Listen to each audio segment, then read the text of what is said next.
लोकसभा चुनाव 2025 की मतगणना ने पूरे राज्य का माहौल बेहद ही गर्म कर दिया है। नमस्कार, आप देख रहे हैं न्यूज़ 7 हिंदी और मैं आपके साथ अनुशिका।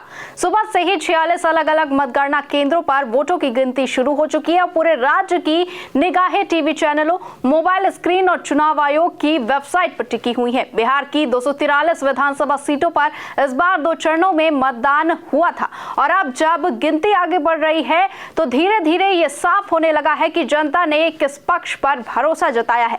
शुरुआती रुझानों की बात करें तो शुरुआती रुझानों में एनडीए को बढ़त मिलती दिख रही है। जी हां, जबकि महागठबंधन भी कड़ी चुनौती दे रहा है। रुझानों के अनुसार एनडीए फिलहाल 55 सीटों पर आगे चल रहा है, जबकि महागठबंधन 40 सीटों पर बढ़त बनाए हुए है। हालांकि ये सिर्फ शुरुआती तस्वीरें हैं। बता दें कि अंतिम नतीजे आने में अभी समय हो सकता है। बता दें लेकिन इन रुझानों में सियासी गलियारों की हलचल तेज कर दी गई है। बिहार के राजनीतिक इतिहास में हमेशा से ही चुनाव और मतगणना का दिन बेहद रोमांचक रहा है और इस बार भी वही नजारा देखने को मिल रहा है। मुख्यमंत्री नीतीश कुमार, जो सबसे लंबे समय तक बिहार की कमान संभाल चुके हैं, इस बार भी पूरी तरह ताकत के साथ चुनाव मैदान में उतरे और उन्होंने दावा किया था कि जनता उन्हें एक बार फिर बहुमत देकर राज्य की बागडोर सौंपेगी। दूसरी ओर महागठबंधन के मुख्यमंत्री पद के दावेदार तेजस्वी यादव भी पूरे आत्मविश्वास के साथ चुनाव में उतरे हैं।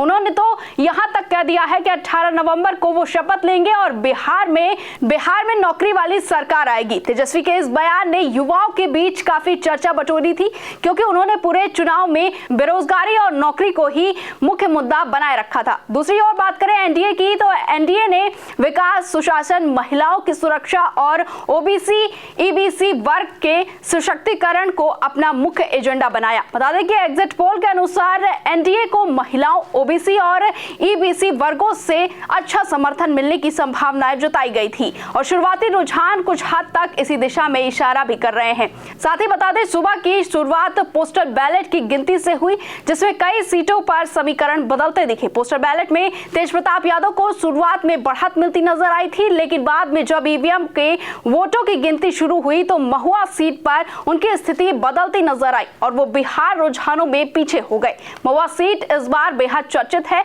क्योंकि यहां लालू प्रसाद यादव के बड़े बेटे तेज प्रताप यादव जनशक्ति जनता दल की ओर से मैदान में हैं और उनकी टक्कर राजद के उम्मीदवार मुकेश रोशन से है। इस सीट पर सुबह से ही उतार चढ़ाव जारी है और हर राउंड के बाद तस्वीर बदलती दिख रही है। जी हां, पूरे बिहार में वोटों की गिनती को लेकर सुरक्षा के कड़े इंतजाम किए गए हैं। जिलों में पुलिस बल भी तैनात की गई है। चुनाव आयोग की टीम पूरी तरह सक्रिय है और मतगणना केंद्रों के अंदर किसी भी तरह की गड़बड़ी से बचने के लिए कड़ी मॉनिटरिंग की जा रही है। बिहार की गद्दी के लिए इस बार नीतीश कुमार और तेजस्वी यादव के बीच सीधी टक्कर मानी जा रही थी और शुरुआती रुझान भी इसी प्रतिस्पर्धा को दर्शा रहे हैं। दोनों गठबंधन सीट दर सीट लड़ाई लड़ रहे हैं और अंतर बहुत बड़ा नहीं है।